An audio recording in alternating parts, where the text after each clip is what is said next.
the deep side, because this is my second attempt at recording this series between Blodir and Nexus. It's now 4 or 5 games. My original attempt was recorded for an hour, but then I realized that it was a fucking black screen. All you can hear was my lovely, lovely voice. So, having decided that I couldn't face the prospect of doing exactly the same shit again, I've just waited a while until I basically forgot what was happening, although I remember vaguely what was happening. I submitted the replay, which I thought was quite fun, to Guile, which he then casted, but here we are.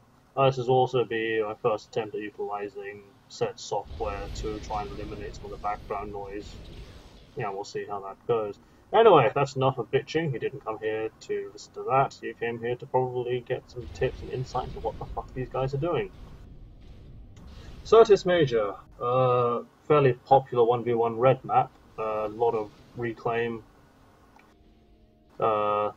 Room for aggression, room for ecoing, room for a lot of nifty maneuvers. So, for example, Zlo versus Robogear.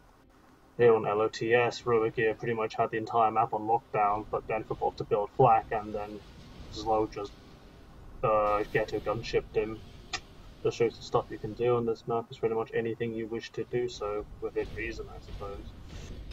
Anyway, the first thing of note if you're starting off on this map is to learn what the Crazy Chariot build order is. As soon as you get that, you'll pretty much beat anyone who doesn't know it. Because the whole point of him, he was an American player, played on GPG, stopped playing 2 years ago around a 2,200 rating level, played a lot of seasons. He used to play a lot of 1v1, and in fact the reason I'm a fucking eco-ball is because of him. I thought it was a really fun, the idea that he could have a T3 max, whereas opponents didn't, and doesn't matter what the heck he did with units, he could always outspend his opponents 3-1, and it's like, I like this idea. But anyway, Crazy Chariot build order is the idea that you do what Nexus is doing right now. You build factories on the ledge, and then this can put aggression into your opponent's furthest expansion. And it is, once you have locked down this expansion, it's pretty nice, and you can expand into it, but if you are able to keep this choke point open, it is very hard to take back.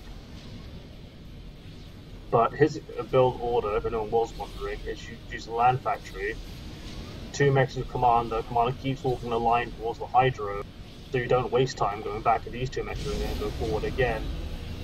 Then once this is done, you set up a few power generators, you go straight to the ledge to build this land factory. He normally built 2, he would start with engineers. He prefers expansion and building a whole pile of land spam here to go across. Times have changed, meta has changed, so for instance these 2 players have decided first they want to get these 2 mexes, because why not? And you'll see some players like Calvarots or others will use a more aggressive opening like Mantis or Labs to go straight across here before the commander gets there. And this is why in the past the commander would pretty much build and then go straight to the middle. The commander now goes to the opposite choke point and builds here, secures it, and then goes north. Or if you're like Voodoo, you say, the middle is irrelevant, you just keep pushing instead. In fact, I've seen several people do that, because the point is, people have a habit of taking the middle reclaim, even if they're full, there's no competition. And, well, it doesn't matter if you have 2,000 or 4,000 if your mass pack is full, but it's a bit risky to the point that nowadays everyone generally goes for it unless you have a specific plan of how you want to deal with it. Other things, this map requires a fair amount of power. This is the first game, but I'd expect to see we have a second engineer lines of building power. And the most efficient way, technically, is to have 4. You can send 4 engineers in the tight group, build around it, or you can have multiple engineers building lines. And in fact, on places like Via 3, his better quality Blackout style, have 3 groups of engineers building power lines, as opposed to them tripping over each other. Anyway, only difference here, Blodir is approximately, exactly 1 factory faster to get to here, no raids coming through, this will prevent any aggression coming in this way really.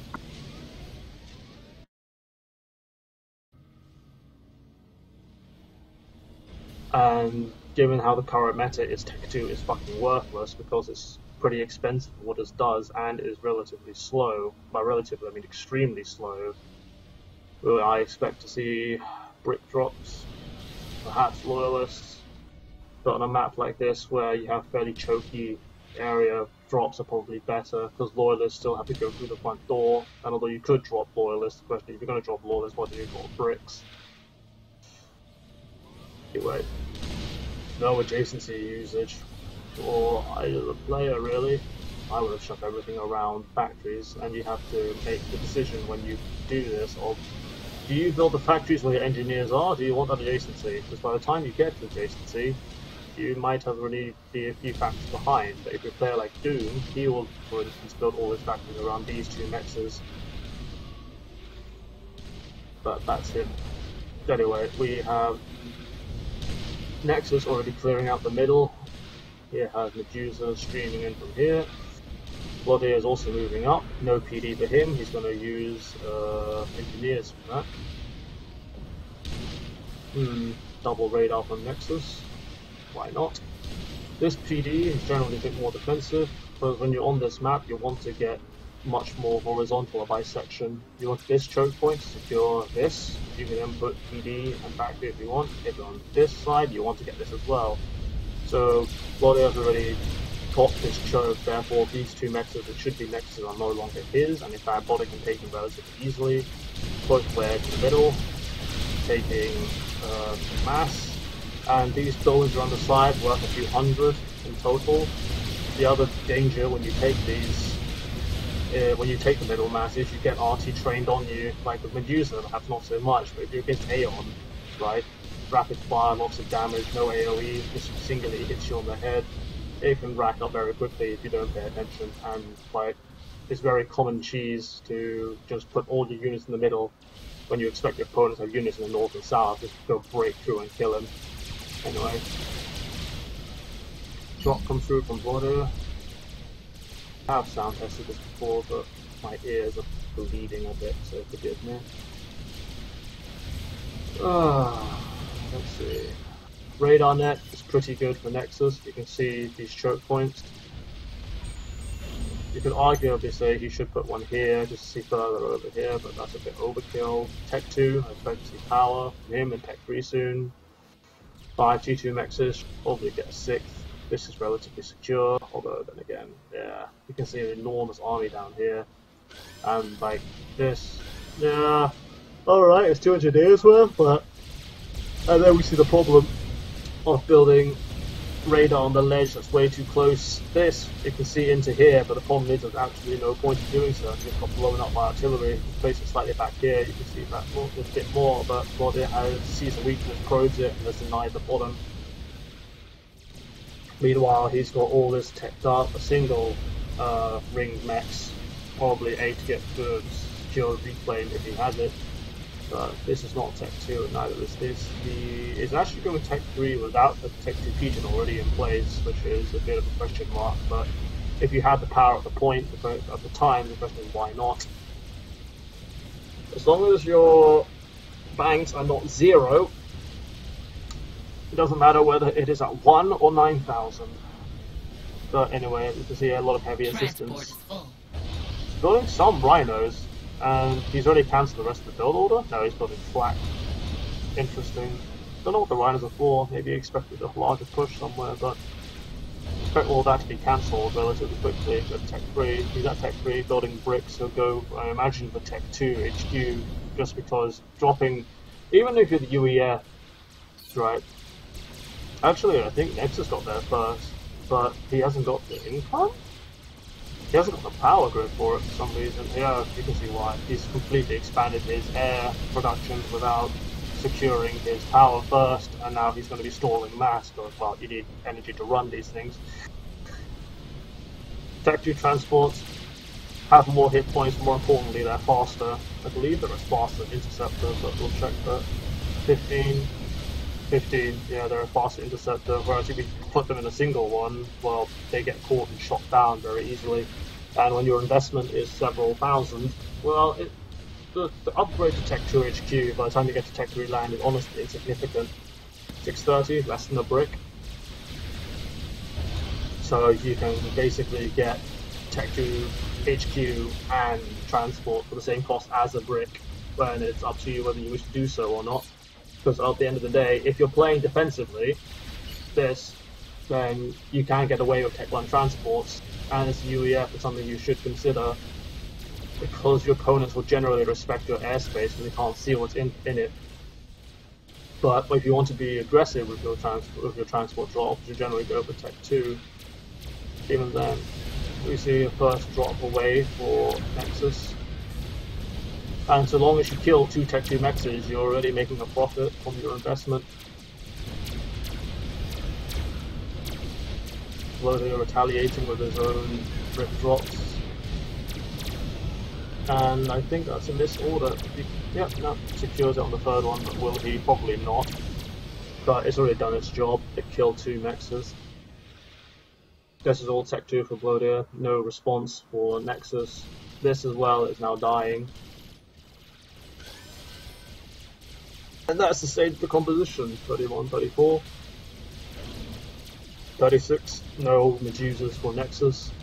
This expansion is Blodir's, this expansion is Blodir's, so 4 mex advantage right there. This is being denied. This is not Tech 2. Although these are ring, there's no reason that this should not be Tech 2. Because you get to a stage on Syrtis where you have to decide whether you consider this to be secure or not. Because if you're not taking it, it basically says to yourself that you don't believe that to be secure enough for your base, or you can't defend it adequately. But the problem if you do that is then you're missing out on the economy, and if you can't defend it and your opponent does eco and you don't, then you fall behind. So in a way, you have to eco it and say, I'm going to make my stand here. It's the same reason why if you build factories and put your base far more forward, for instance, people will generally respect it a bit more because it shows your intent to defend the area, as opposed to say you just built some PDs. You actually physically build factories there. The psychological difference is very noticeable. Anyway, no flak here, or else all this would die. We have 4 bricks against 1. 2. This is pretty much game over. Terrible air accident. 2 bricks. That's the point of having radar. When you're going to drop offensively, you should generally send scouts ahead, like Blodir did, just to make sure there's nothing in the area. Or you could try to make fake drops while you put the real one elsewhere, but this is game over. Blodir has too much economy and too many bricks. You can see Blodir has 7,000 more reclaim, and well, that's around the amount of bricks he had here. 2 died to the air, but this is gone. So that is the first game done and dusted. Goes to Blodir. Commander under attack. On to the next one.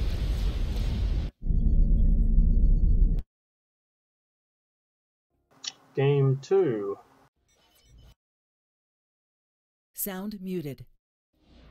Blodir versus Nexus. And I believe when I looked at it last time, the sound was still a bit off. So showing mass professionalism, we'll tone that down. That'll focus on Nexus, this will focus on Blodir. They're basically doing exactly the same shit. Right? Absolutely no surprises. Anyway. Stabilized power. That goes for air, this goes for land.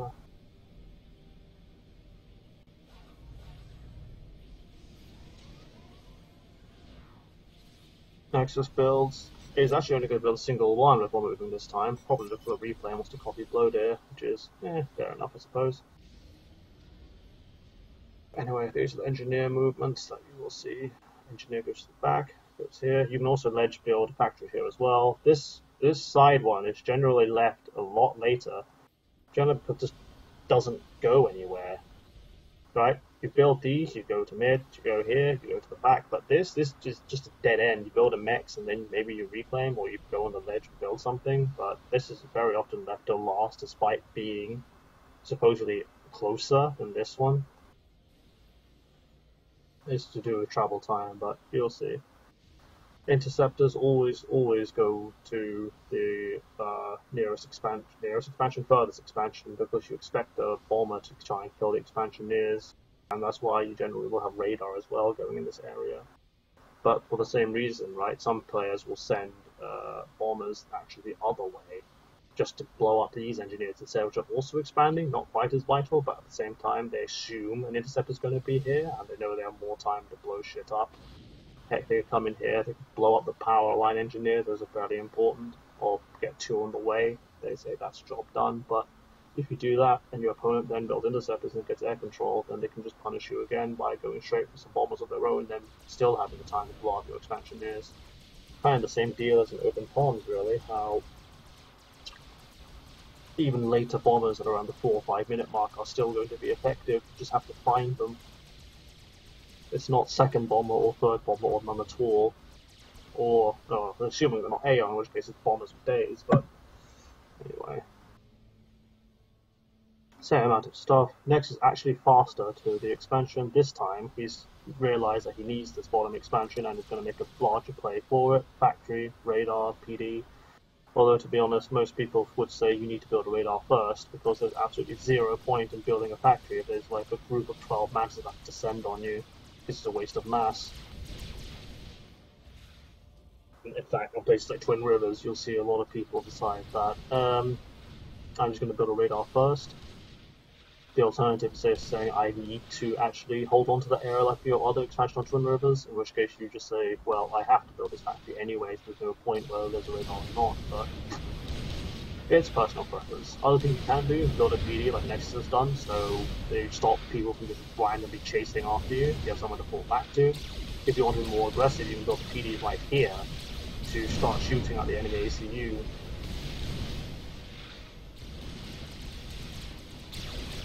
Nexus and Blodir going in. Blodir with much more spam than Nexus at the moment.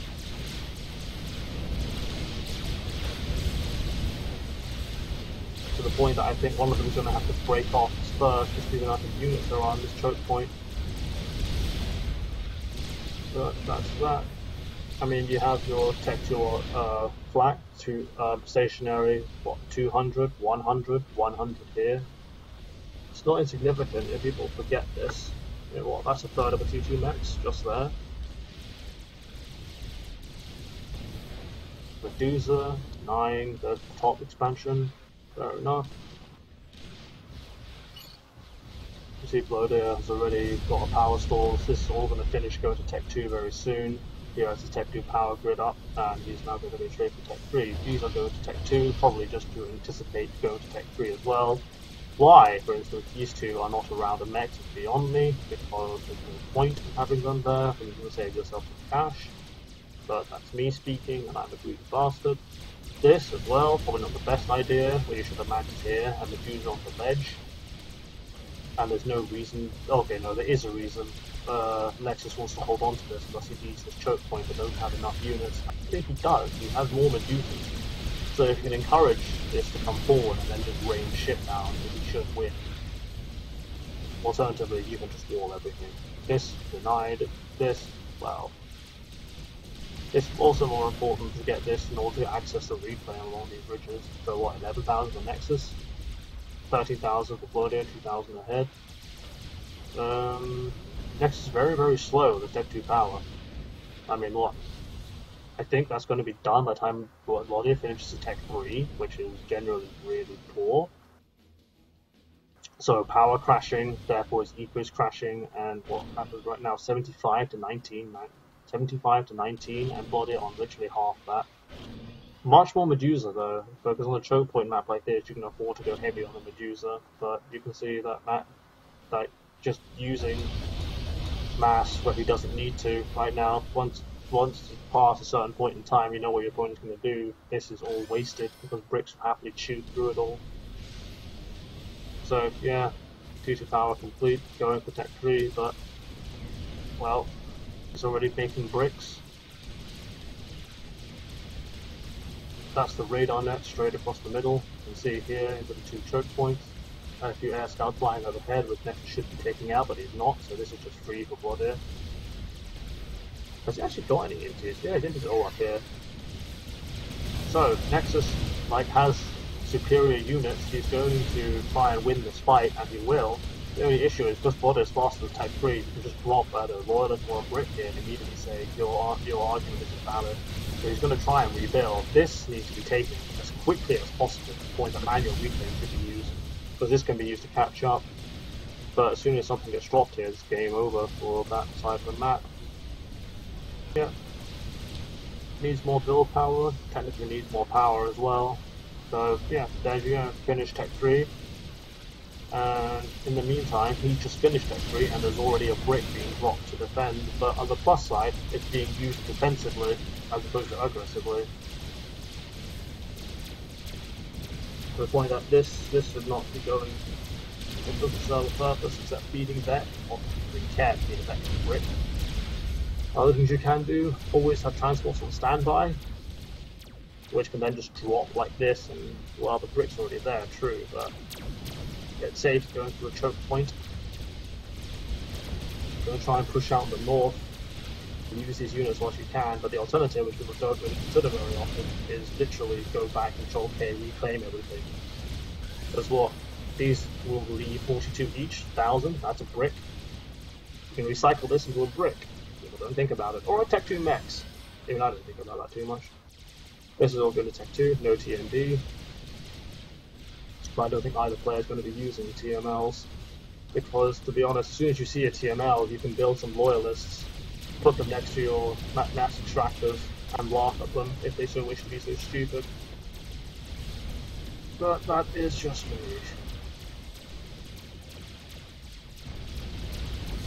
More bricks and transports going to stabilize all these locations. Going to see a scouting run from Nexus, see what's going on. These got dropped, this has now been taken.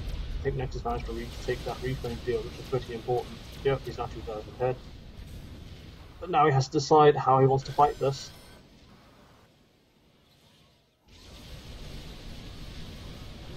When it gets to the drop stage, your ACU needs to be in a position where it's going to defend something valuable. So in this case, well, it depends. A gun would help before you get killed, but ACU here prevents drops immediately in this circle, so this drops out here. ACU next to power stops power drops, but if you have bricks being produced, you'd assume your opponent might not be so ballsy just to directly drop on top of it, but it can happen. It did happen to me. I just didn't anticipate it, but my ACU is in a terrible position anyway, but that's another story.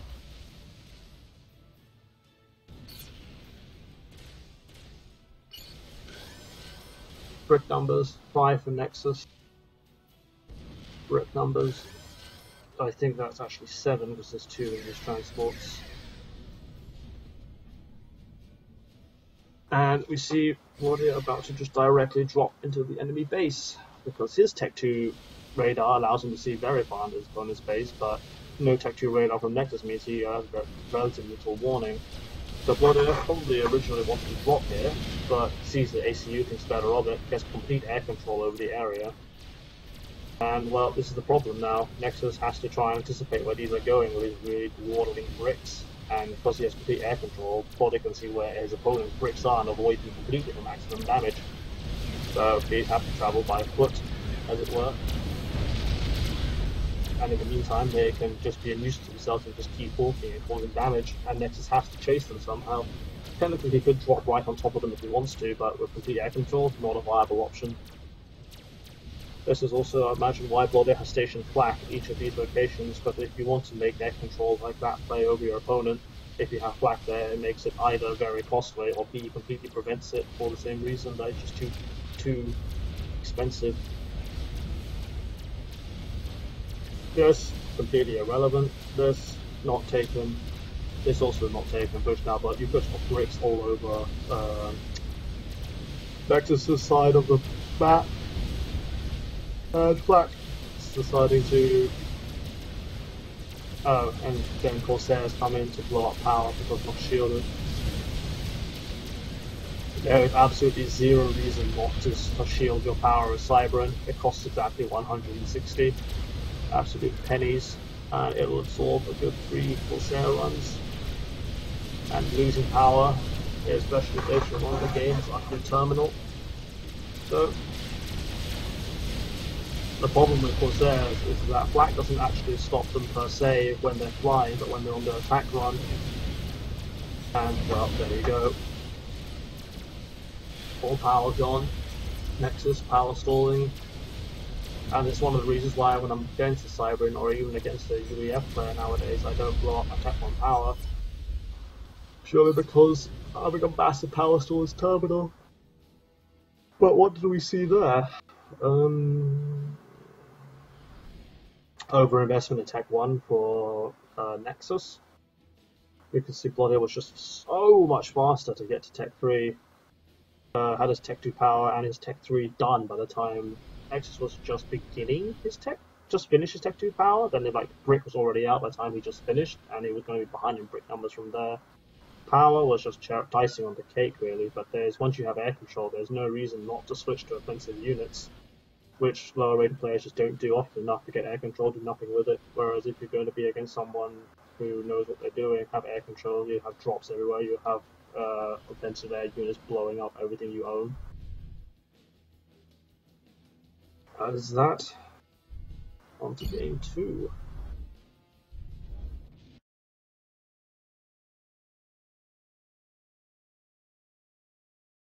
Game 3 between Blodir and Nexus.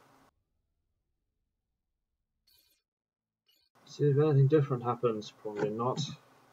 But as this goes on, you get more and more refined, so you already see that Nexus has tried to stabilize his power income by building a generator first.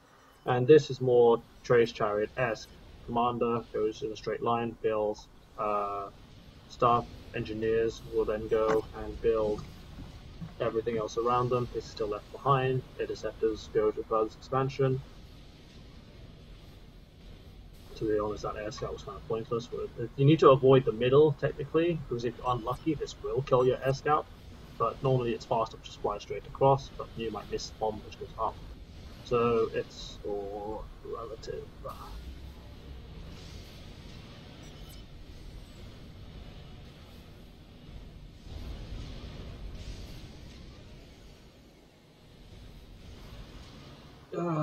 Right, what do we expect to see? We expect to see pretty much the same. Once you put a factory here, I'm a fan of putting factories further in each of your expansions, just because to reduce the travel time. Other things people can do, I know Zlo does it a lot, is to actually build a transport relatively early on, and then just don't bother with the travel time engineers, everything in the base, then just drop your engineers across instead.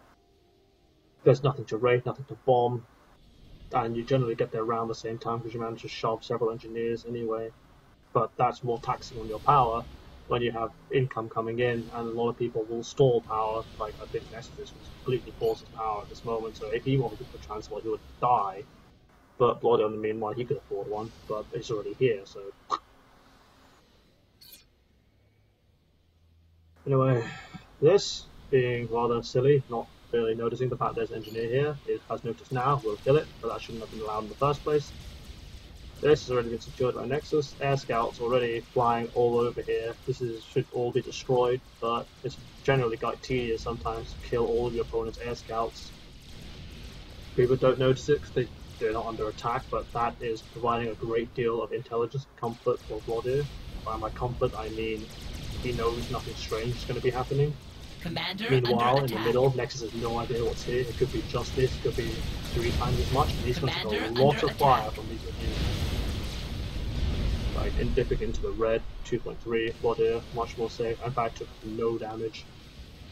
To the point that actually, if he wants to, probably have engaged just quickly killed him there and then if he wants to cheese it out. Well, say cheese it out, but they say that gives you more bomb if it's there.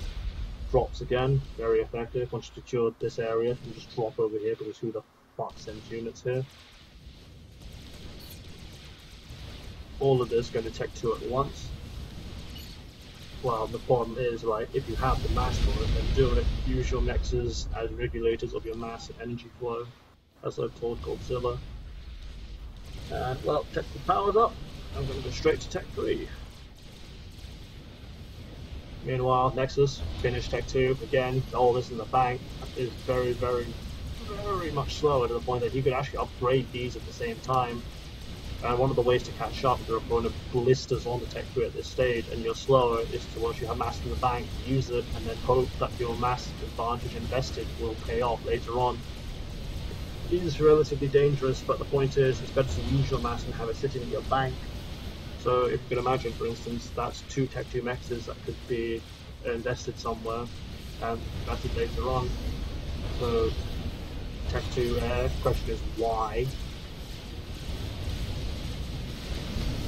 TGP and TFD, But yes, he wants air control, but no flak at the moment to really cover for it. Was it needed this early? Probably not. The build tower could have been put on this instead. Needs transports, but now that's just sitting idle. That could have been put into Q2 Nexus instead. Blodir, meanwhile, already has bricks on the field. Has his tech to air, but he can't actually use it. Has he got air control? Debatable. He has 21 in, so he has more, quote unquote. But you see numbers 24, 12. Nexus not actually, okay, of course it is. He actually still invests a fair amount into his Tech 1, and Blodir literally invests enough just to be hold on to it and need apply a bit of pressure where needed. Well, that's a terrible idea, going to Rick here just dropped off, feeling relatively lonely, probably get dropped off, kind of keen this up and get dropped off in the main base. Bricks being introduced, slave factories again, but no adjacency. Being adjacent to Tech 1 and Tech 2 mech will save you a good, what? It takes 42 minutes? Nah, that's wrong because it's Tech 2 factory, so a minute or so times 12, save you around 120. But people don't use it enough. So yeah, 1 minute, save 2, 120 mass, not insignificant.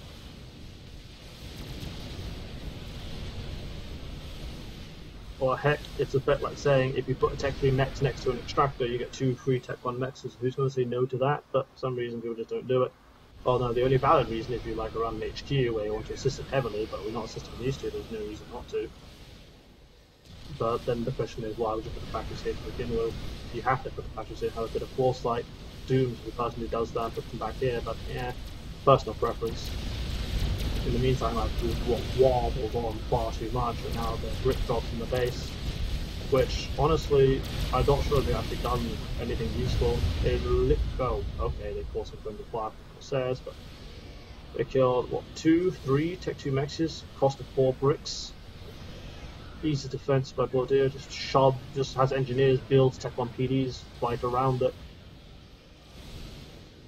Air control. All players want air control, and one of the ways you can deal with drops is to go for Tech 3 air. And then once you have high-powered radar and ASF, which can easily reach and destroy it, then drops become a thing of the past, really. This, running away from this airfight, no flak in the area. In fact, there's no flak at all, which is unlike the previous games. Blodir's trying to tech all these up because he feels he's going to defend them, or able to defend them. Nothing from Nexus, who is now very far behind economy, but he's also power stalling. Oh, of course, he blew up all his power. Wonderful. At this stage, you basically stop everything you're doing. So this is eating power beyond imagination once you can't afford it.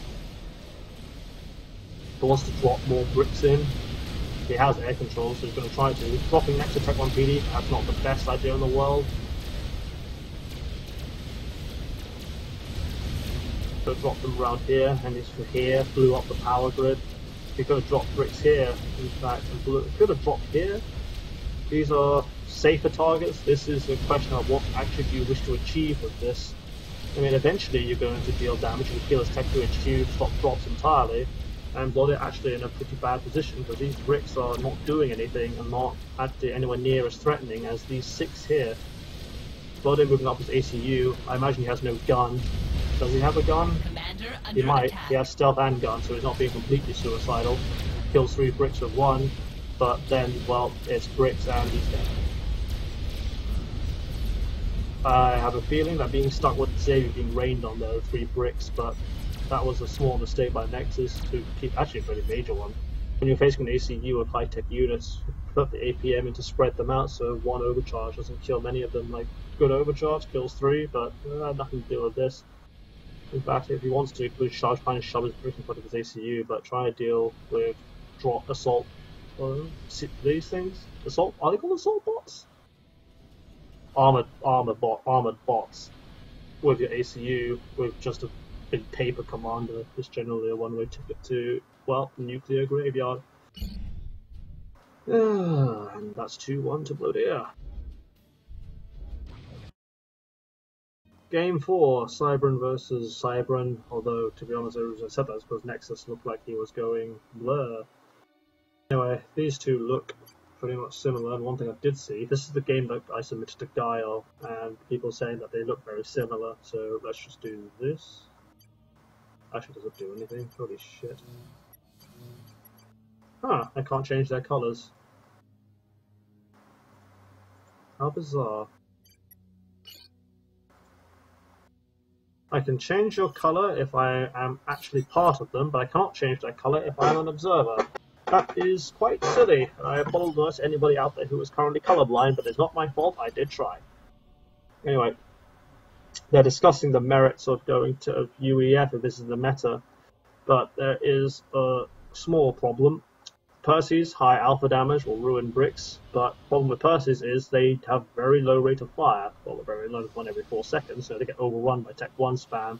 So if you remember in the earlier games where there was Tech 1 spam hoarding in here, the Percy's wouldn't actually deal with it effectively at all, and everything here would get destroyed, whereas bricks with a higher rate of fire will be able to deal with all that without any difficulties, and are thus more ubiquitous and good against all techs, whereas Percy's are pretty much geared towards high tech units. But in a 1v1, yeah, UEF is pretty much there for late game faction. Differences? Not really, exactly the same shit. Exactly the same shit. But this is going to be the 4th game, so you can imagine that all of them have refined their build orders, looked at the replay and said, well, I've done wrong here, XYZ. Although Blodir in the last one probably wasn't a bit, did anything wrong besides, whatever. He's allowed to say what the fuck he wants.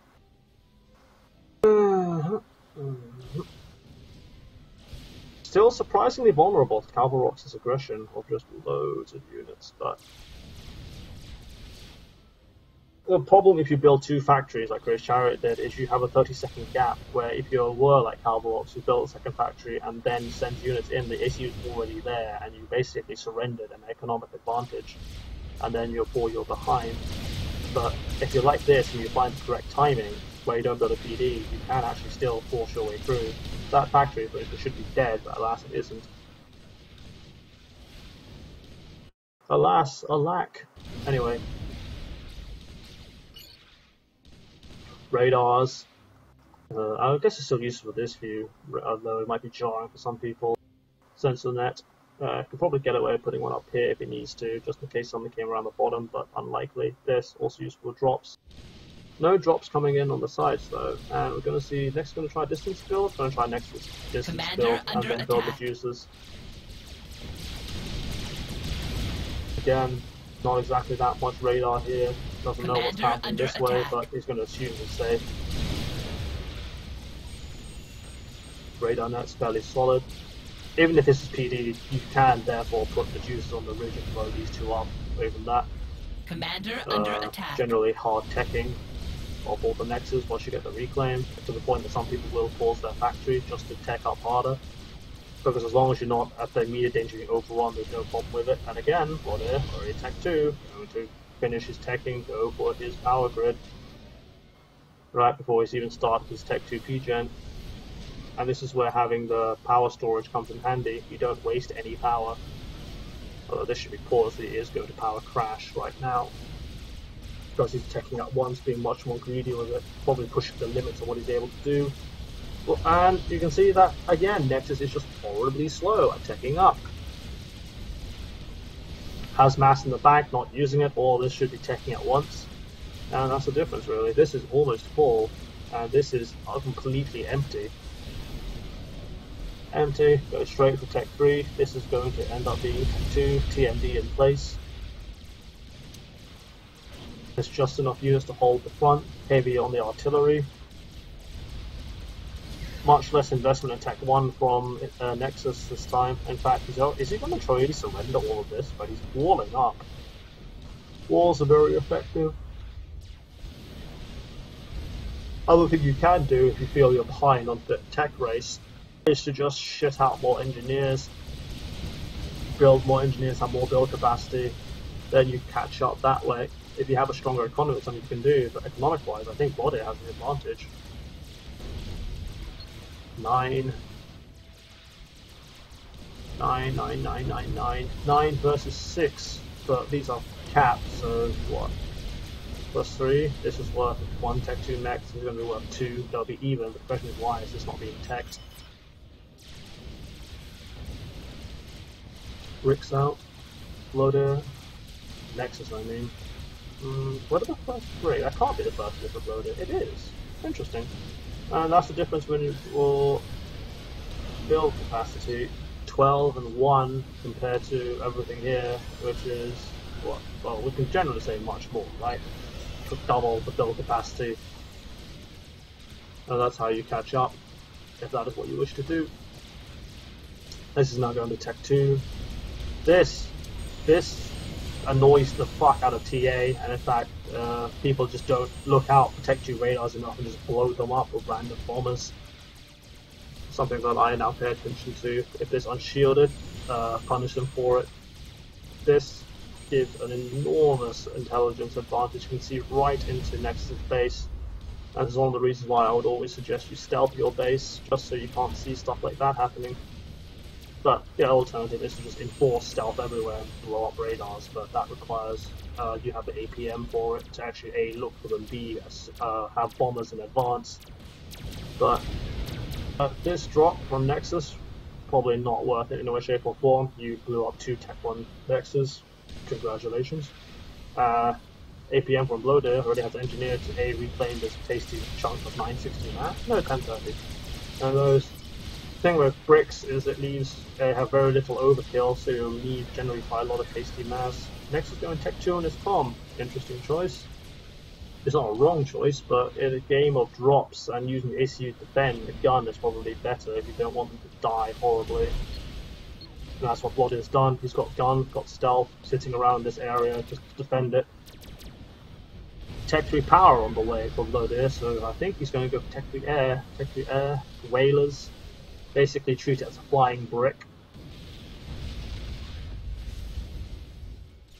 Because once you have ASF on the field, transports generally aren't a problem anymore. This all going to Tech 2, but this is why you should generally try and build TML anyway, if you can spare the math, although it does cost the same as a brick to install, that is the problem. And if you have 2 bricks versus 1, well, game over. So the issue is it's just so fucking handy. This, however, probably can't be TML because of how close it is to the ridge, which probably by design from Blodir anyway.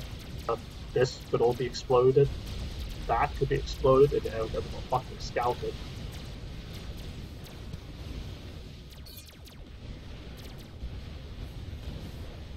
Five bricks in the north, no stealth. 3 bricks from Nexus, no stealth.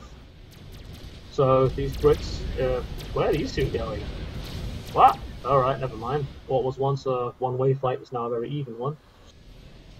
No Tech 3 power from Nexus, so I think you should be aware that is Tech 3, and that should generally send alarm bells ringing saying SAMs, shields, and shield your power, shield your comm, shield your wife. But he's still trying to drop, and he sees ASF, and if he doesn't see it, you might not see it, but you definitely notice it now, because they're chasing him, and they have distinctive firing sounds. Engineers here to reclaim the fight. And what's his response? It should generally be either the Mozart-esque response of just shit out loads of interceptors, because ASF do have trouble dealing with hordes of them, or you also try and go for Tech 3 power and SAMs yourself. The only problem is if Blodir had built a strat bomber, all of this would be exploded in a single shell, and that's GG, but he didn't choose to do that. Cyber and strats, you blow up power with them, and again, no shields. No shields, people don't use shields. A cyber is so infuriating, they cost nothing, and it'll save your life. First Tech 3 mech comes out from Blodir, and it comes a stage where, well, this isn't being Tech 2, because it's considered too vulnerable and pointless, and this is where you centralize your income to be far more easily defendable. Because if this is Tech 2, right, sure it's more efficient, but also much more easy to destroy. Nexus very quickly went up to Tech 2 and actually has a stronger economy. How odd. Well, we'll see how strong it is, because you have whalers now running around blowing up Nexus. They can literally dip in here, kill all this, and looks like Nexus wants to try and snag these, but thinks better of it. In fact, he's going to try and fight it anyway. Intercept the horde, right? 60 odd interceptors against 20, right? Sure, you have 13 ASF, but Nexus has his own ASF coming in all the time. And to be honest, I think this will either go evenly or in Nexus's favour. Just because there's just too many targets to hit, and yeah, that actually will end up either being 50-50 or otherwise. No sand. There is a sand here that will help out with the fight as well. That's just wandering into range one at a time. Although, why on earth the sand felt that the intercept was more threatening than this beyond me. But, oh, that died as well. So, no flak, or at least one flak. You need much more flak than this, to the point that if I saw it, I would exactly have dedicated flak factories just to stop this happening. If you have flying Brits, they just go in, blow up your flak, and just to kill everything else. But now, these two flak move into position, don't know when they arrive there, but this is generally an inconclusive fight. Now it's down to what, 4 versus 4, but the problem was that, well, you have whalers now. I think Nexus is going to go. Is he going to go straight for these? I don't know if he can afford to. But does he see the T3 Nexus? He does. He's built his own T3 Nexus, so this is going to go straight into the late game. But this reclaim field, okay, it's air crash damage, but you have a fair few ASF here. Well, at least I'll say at least 2 T2 Nexus in there. No stealth. No stealth. Shield started, not completed. You can see Nexus at this point wanting to expand his grid, just increases air production. Blodir, on the other hand, building a Monkey Lord, and I think Nexus has an Omni. He has an Omni that's not shielded. Oh boy, the icing of it. And to be honest, when you have an Omni, you start getting very complacent as the fact that you can see everything on the field. And one of the things that you'll notice in team games, if you ever join on R-rated players, is they'll happily ping formations of engineers like these grey blobs and say something's being built in the middle. The only problem here is that Blodir has decided to use these engineers, right, and only these engineers to build a Monkey Lord, and therefore there is nothing around this edge of it that would tip Nexus off as something is being constructed. At the same time, right, because you have the Omni, some people will stop scouting, and you can build stealth fields in these locations and build things there.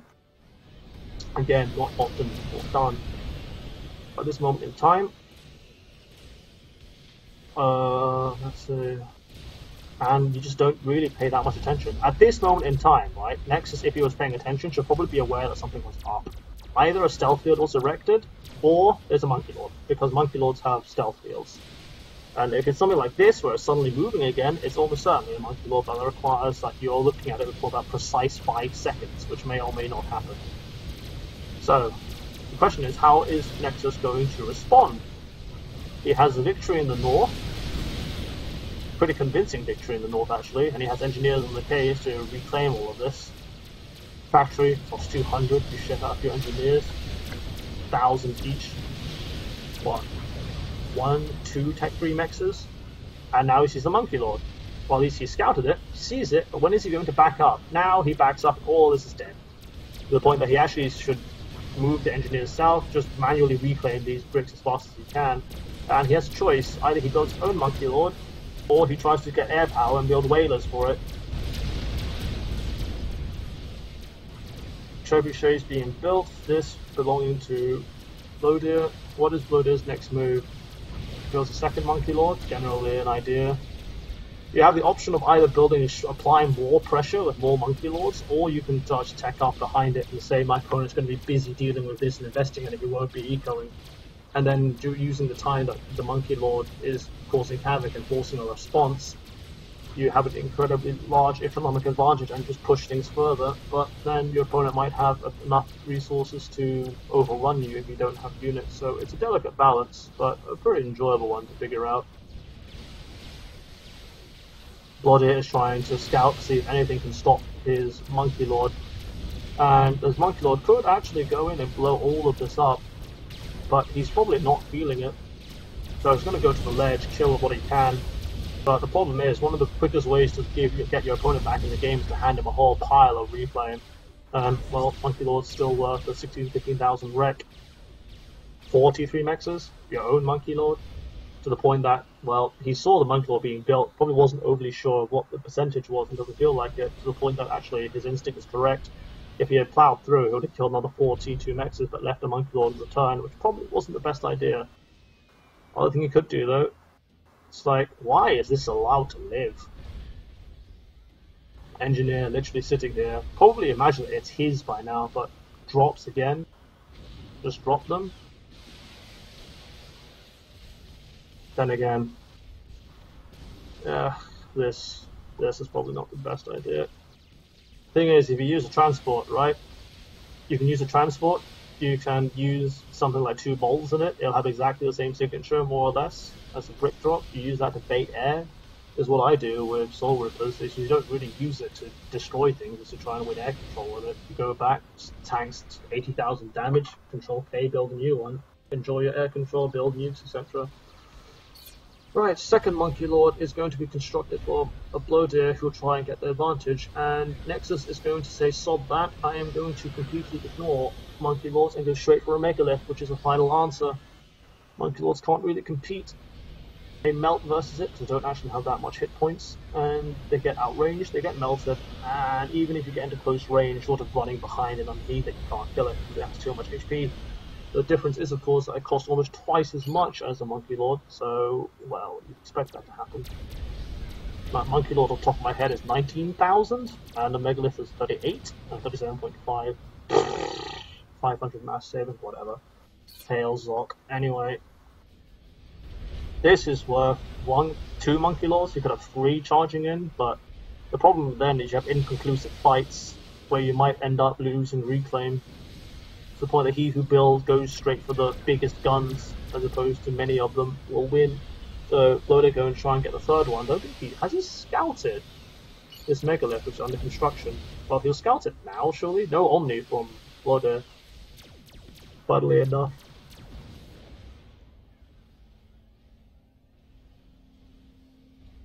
So he'll see it now, right? See the Mega right there. Now he has a choice of what he wants to do. He either goes heavy into the air, builds his own Mega, or says this is completely pointless and finds another solution, be it a Soul Ripper. Or he can do what I always tell people to do, which is the same as treating Megalith as a firebase, which is just ignore it, which is hard to do when it's moving towards you and shooting your face off, but you ignore it, you go around it. Go around it. You have no reason to fight things head on. You don't always have to fight things head on. People don't realize this. People see a pretty firebase, say, I must destroy it. People see an experimental, say, I must destroy it, as opposed to just walking around it. Okay, the experimental will probably blow your face off. That is true. That's slightly different, but yeah, whatever. We're close enough. If you've seen the Gaia class, you know exactly what happens at this point in time. But anyway. Blodir doing exactly that. Nexus going straight through the middle. Blodir going around the sides. To the point that the only question now for Blodir is what does he want to do? Because this is going to be a base trade, and the problem with a base trade with regards to experimentals is where is your commander going to run to? You need to think about where you're going to hide your cob and hide your wife. Because there's now a Monkey Lord coming in to try and deal with this Monkey Lord, but bricks in the area, well, I don't know whether that'll work. I think Nexus will win this Monkey Lord fight. Yes, he will, because he has a brick advantage. And Blodir now has a problem. But then again, so does Nexus, because Nexus' base is also wide open, and well, Monkey Lords are incredibly good at blowing up bases that are undefended because they're lazy to do 4k damage. But if you look at the ACUs, Nexus is trying to leave the building, and so is Blodir trying to run to the corner. The only problem is, well, he's kind of stuck there to the point that actually, if he had a Tech 2 transport, he probably would have gotten spotted anyway. He could have tried and drop on the cliff to buy himself some time. Whereas this is a matter of who blows up who's first and who finds the comm first. So he sees, if he's paying attention, he can see the comm. No, he can't see the comm, I'm wrong. This is the problem when you do colorblind mode. He doesn't know where Nexus' ACU is, and in fact he has to find it. And I think he probably guesses that's where Nexus' ACU is, or at least he puts one monkey up here, one monkey down south, and tries to find it that way, because this is bearing down on Blodir with all speed. Whereas Blodir, what could he do? Well, he has a gun and stealth, so he can't even build shields for himself in the late inevitable. He uses his ASF to scout, and he sees Nexus to give a move order, non-attack order, and well, Megalith, basically Blodir's up against the wall, firing squad, going to try and dodge what he can, if he can, dead. but in the meantime, laser beams on Nexus' face also dies. So, GG. GG. Fourth game. What did we see in this one? See that the importance of what ASF can do to the dynamic of a game, it'll generally make drops less important, and basically in a way, although air is highly mobile, it'll make the game a bit more static. Just because mistakes are far more easily punished, you can then have if you have air control, you can then drop your engineers to reclaim whatever the hell you want. Experimentals get used. A more novice player might have tried to challenge the megalith head-on, which just delays the inevitable.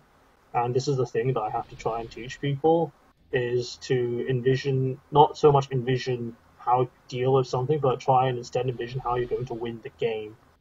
And that's what Blodir did. Going through here, the scenario is the megalith will just keep backing up, kill both of them, and that just delays the inevitable. Winning the game, sure, this is now hopelessly risky and just allows the straight thing through, but the shot is send everything to the side and try and find Nexus and kill him. And it's the same in team games. Sometimes if you help your teammate, what's going to happen if you delay the inevitable, whereas if you let them be a meat shield, I'm sure they might die, you might have time to pull something out of the bag. Sure, they might hate you for it if it doesn't work, but if you win, who cares? And that would be game 4.